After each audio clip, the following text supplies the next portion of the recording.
Now, the global wellness industry, which includes health, nutrition, and physical activity, is worth over $7 trillion and is expected to reach $9 trillion by 2028. Luxury fitness studio Reform Athletica opened its first studio in the UAE in 2018 and clocked up over 10,000 followers on Instagram in the first few years. Now, co-founder Dina Elshurafa is taking the brand worldwide, opening a new studio in Riyadh, its first international venture. And Dina joins me now in the studio, and she is the co-founder of Reform Athletica. Thank you so much, Dina, for your time and for joining me. Thank you. First of all, I want to start by asking you a little bit about Reform Athletica. It offers a range of classes, including yoga, Pilates, sculpts. Tell us a little bit more and the philosophy behind the brand. Sure, thank you for having me. So Reform Athletica is a fitness wellness destination. We set up shop in Dubai back in 2018. We offer 6 different modalities, including the Leigh method, which is a hybrid Pilates strength and conditioning class. It's low impact, high impact but low intensity. And we also have different classes like yoga, deep stretch, sculpt and burn, which is a mat Pilates-based class. And our philosophy has always been to curate classes that are expertly led by a team of excellent instructors, by ensuring that we have a very personal human touch when we deliver our classes. They are intimate by design. We've never wanted to have classes that are large because we wanted to maintain that human connection between the trainer and between our front of house staff with the client. We also invest a lot in the design of the space. We spend a lot of time with our architects in London, TR Studio, who are very good at really engaging with the client and understanding what they need in terms of that client journey. And more importantly, we also invest a lot in the art that goes into the studios. We like to create intimate spaces that inspire clients to work out, but also inspire them to be in a space that they enjoy being in. Sounds great. Absolutely. Yes. And you first launched your first studio in 2018, and that has had great success in the UAE, like we just said a little bit earlier. And now the plan is to expand, but to expand into Saudi Arabia.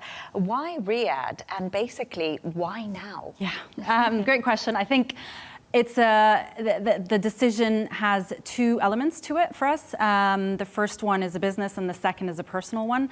The business decision was obviously, as we know, Riyadh is going through a great process of transformation and development. Anyone that visits Riyadh can really engage with the culture, the authenticity of the people, but also the great entrepreneurial spirit that the government is also encouraging to set up there.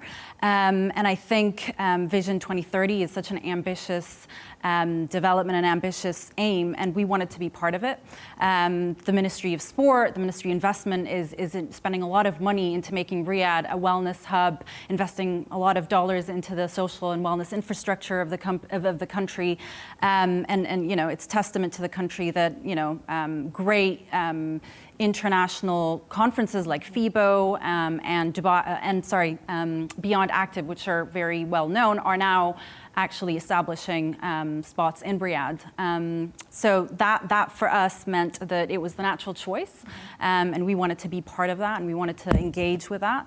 And the personal side of it is I was born and bred in Saudi Arabia. I was born in Riyadh. So for me to bring back the business to Saudi Arabia is a full circle moment. So it's very, very special for me. It's like going back home almost, isn't it? And bringing your passion back home. I was actually in Riyadh, and I'll be moving to Riyadh, which is really interesting. I'm really into Reform. I'm going to tell everyone about it. And I love studios. And I did go to a few in Riyadh myself to test out the waters ahead of my move there.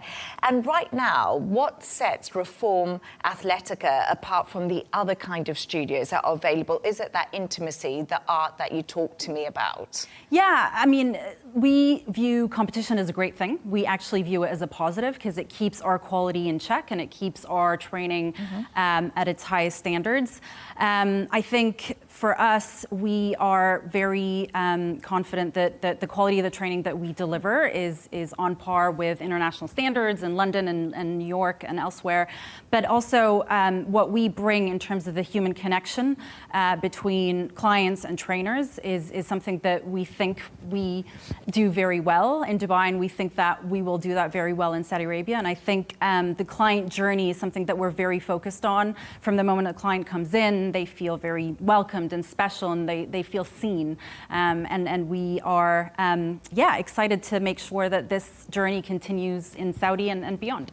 And I really wanted to talk to you about health and wellness. Like right now in today's society and for the last few years, it's been so important. It feels like it's been so pivotal for people to build a community, to make friends, to get fit. I don't know if it's Gen Z, but so much of the culture has changed now when we look at health compared to probably what it was when I was a little bit younger. Do you think going to a fitness studio is now basically like the new nightclub, the new going out? Because I often wonder, we've seen this full circle moment, really. Yeah, absolutely. I think there is a very renewed focus on health and wellness, but not just from the physical aspect of it, from the mental wellness side, the emotional side, and also the physical side. And I think to your point about, millennials and Gen Zs wanting to, include fitness into their routine is something that we've definitely seen. But I think more so than the Gen Zs and the millennials, the older adults as well are very much engaged in their fitness journey, because there's a renewed focus on longevity, on making sure that we live a longer and a healthier lifestyle. So I think we've seen it, in both ends of the spectrum. Both the young and the older are more interested in focusing on that. So it's great to see, and we're very excited to see that also being supported in Riyadh. And what would you say to anyone watching this who would like to come to one of your classes but might feel a little bit nervous because it can be intimidating? What's your advice?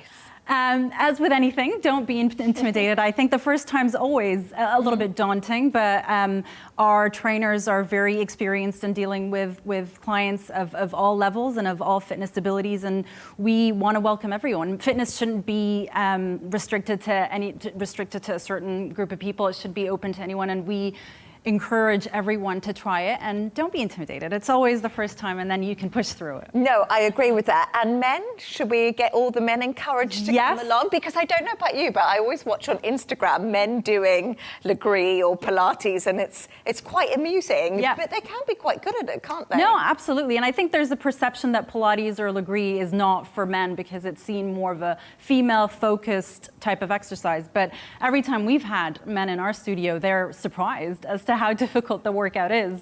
So we want to encourage it, and we're actually hopeful that because of our location in Riyadh and the diplomatic quarter, we'll be able to offer classes for both men and women, which we hope to be one of the first studios to do that in Riyadh. So we're very excited. Oh, thank you so much for coming in to talk to me. It was an absolute pleasure. I really enjoyed it. Thank you very much. Dina Elshurafa. Once again, a pleasure.